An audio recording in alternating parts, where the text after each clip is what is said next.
After more than 30 years, a man charged in connection with one of the most notorious cold cases in the state went before a judge this morning. The trial for 63-year-old Thomas McDowell began today. He's facing murder and kidnapping charges for the disappearance of 4-year-old Jessica Gutierrez. It happened in 1986. Investigators say Jessica was taken from her Lexington home on the night of June 6 and hasn't been seen or heard from since, and her body was never found. WIS reporter Ashley Jones was in the courtroom today and joins us live outside of the courthouse. So Ashley, today they heard pretrial motions. What did they discuss during that time?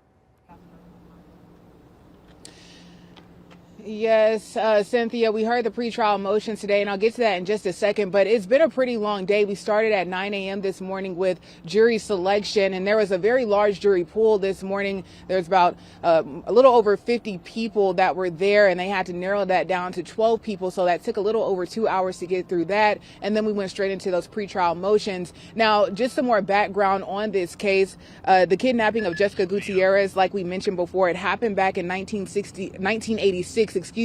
However, the case went cold due to a lack of evidence. Investigators finally reopened the case in 2021, and new evidence, which was identified as a fingerprint in court today, led them to arresting Thomas McDowell.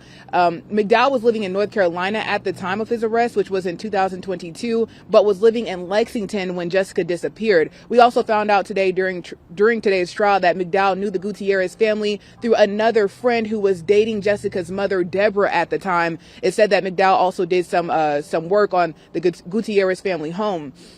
Now, it was mentioned several times today in court by both the state and the defense that this is just a very complex case, not only because it's over 30 years old, but also because one of the lead investigators on the case died a few years ago. Now, McDowell, of course, was in court today. He was sitting next to his defense team, which was Sarah and David Malden. The defense made several motions today, but I think the most notable one was to have third-party guilt included in this case. Now, according to McDowell's defense, there's a possibility that a former boyfriend of Jessica's mother, Deborah, could be involved in Jessica's disappearance.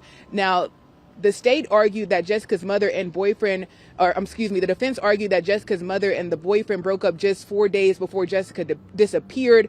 But the state argued back that while the boyfriend was once a suspect, there was no DNA evidence that connected the ex-boyfriend to Jessica's disappearance. Judge McAllison said she'll decide on that motion tomorrow morning. But another notable motion that was made today was to just dismiss the case altogether, dismiss this trial altogether. And that motion came from the defense. They said, again, pointing to the fact that this case is over 30 years old and a lack of evidence and, not having that lead investigator there. They said that, there really is no point in having this trial, but the judge decided to deny that motion and decided to move forward with the trial as well. Now, something else that's going to come up probably tomorrow in this trial is the testimony from Jessica's sister, Rebecca. Now, I'll give you some background on that. Back when this disappearance happened back in 1986, it said that Jessica's older sister, who was 6 years old at the time, she's now in her 40s, that she was actually there when her sister Jessica was kidnapped.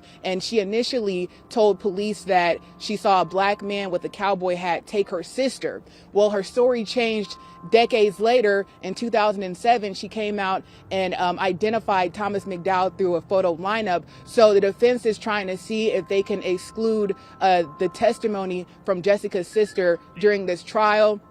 And of course, we're going to continue to follow this. I'll be back in the courtroom tomorrow at 9 a.m. They're going to continue with opening statements and more witness testimony if, time permits for that witness testimony. But of course, we'll be providing the latest updates on air and online. But for now, reporting here in Lexington, I'm Ashley Jones, WIS News 10.